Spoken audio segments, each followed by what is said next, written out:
Pour être le meilleur, il faut constamment faire face aux critiques et aux sceptiques. Plus votre nom est important, plus vous avez de détracteurs. Léo Messi le sait mieux que quiconque.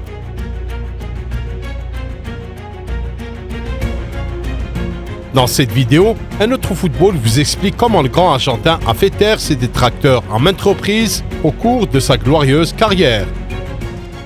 Alors n'hésitez pas à aimer cette vidéo et à vous préparer. C'est parti pour un tour de manège, allons-y.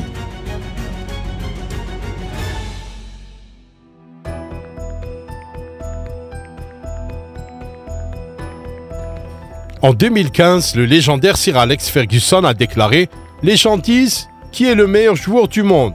Et beaucoup de gens disent à juste titre Messi. Vous ne pouvez pas contester cette opinion. Mais Ronaldo pourrait jouer pour Millwall, Queen's Park Rangers, Doncaster Rovers, n'importe qui, et marquer un coup du chapeau dans un match. Je suis pas sûr que Messi en soit capable.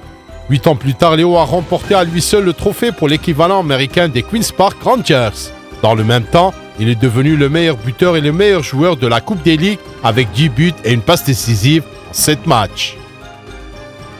Par ailleurs, lorsque Messi a rejoint l'Inter, cette équipe était classée 875e dans la liste des clubs les plus forts du monde selon le classement Opta Power Rankings. À titre de comparaison, Millwall, dont a parlé Fergie, occupe la 259e place. En d'autres termes, Léo a même dépassé son plan pour réfuter les propos de l'Écossais.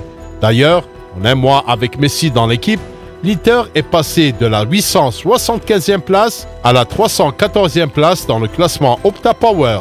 C'est une sacrée progression. Nous pensons pouvoir affirmer que Messi a bien réagi aux propos de Sir Alex Ferguson. Mais l'entraîneur écossais est loin d'être le premier à avoir honte des prédictions de l'Argentin. Cette histoire dure depuis longtemps.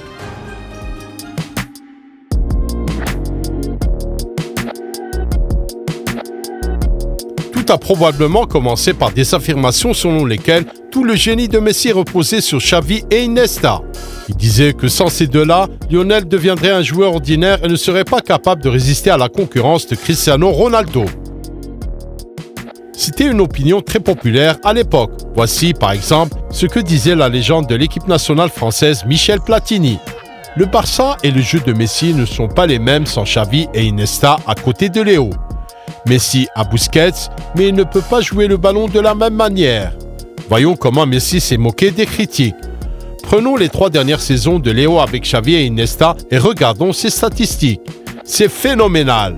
Rappelons que cette équipe du Barça comptait également Suarez et Neymar et qu'elle a été la dernière à remporter la Ligue des Champions. Après la saison 2014-2015, Xavi a quitté l'équipe et Iniesta est resté au club pour les 3 campagnes suivantes. Voici les statistiques de Léo au cours de ces saisons.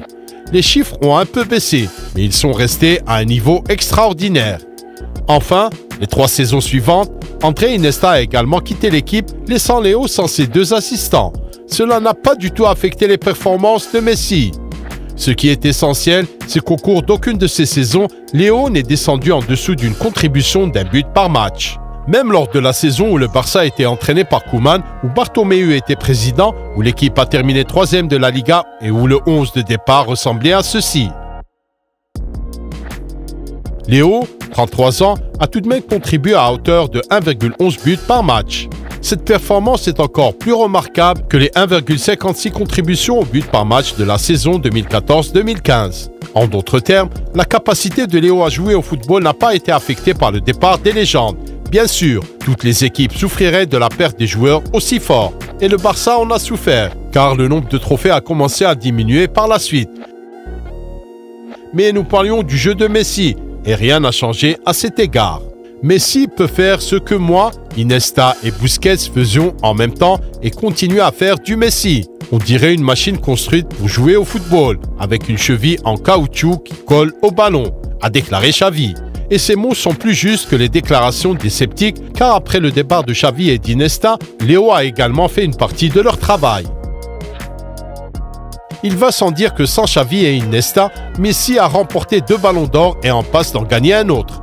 Cela ne ressemble pas à quelqu'un qui est devenu médiocre sans ses partenaires exceptionnels, n'est-ce pas? Moins fort, des voix se sont élevées pour dire que Messi ne serait pas capable de jouer sans Neymar et Suarez. Cela n'a aucun sens. Premièrement, Neymar a quitté le club avant Iniesta, de sorte que Léo a joué sans Neymar encore plus que sans André. Deuxièmement, avant même l'arrivée de Neymar et de Suarez, le FC Barcelone et Messi détruisaient toute l'Europe sous la houlette de Pep Guardiola.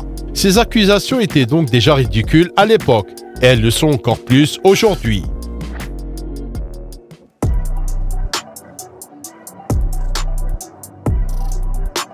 Après qu'il est devenu évident que critiquer les performances de Léo à Barcelone ne fonctionnerait pas, un discours a émergé selon lequel Messi ne pouvait être performant qu'avec les Catalans. L'Argentin n'en avait pas vraiment envie, mais il a rejoint le PSG et a accidentellement fait taire les critiques. Quelle ironie! Après une première saison à Paris consacrée à l'adaptation à une nouvelle vie, Léo a réalisé une deuxième campagne incroyable. Lors de la saison 2022-2023, Messi a marqué 31 buts et délivré 21 passes décisives en 48 matchs pour le PSG. Plus d'un but par match, aïe! Quant à l'humiliation du hater sous les maillots de l'Inter Miami, nous en avons déjà parlé. Inutile d'en rajouter ici.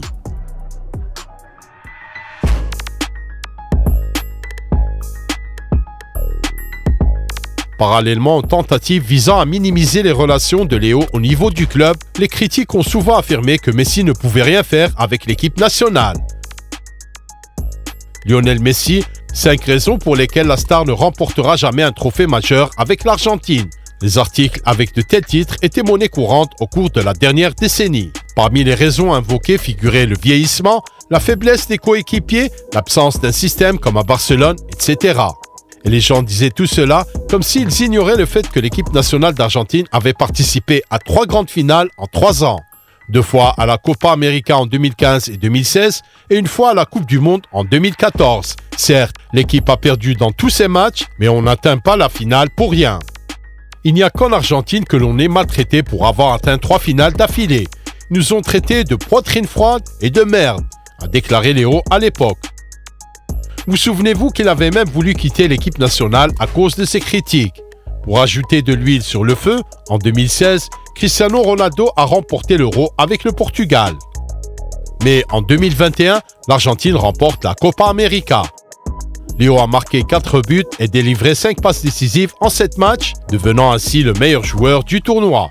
Pour une raison quelconque, après cela, tous ces articles et déclarations sur l'incapacité de Messi à remporter des trophées avec l'équipe nationale ont commencé à paraître pathétiques. Vous savez pourquoi ?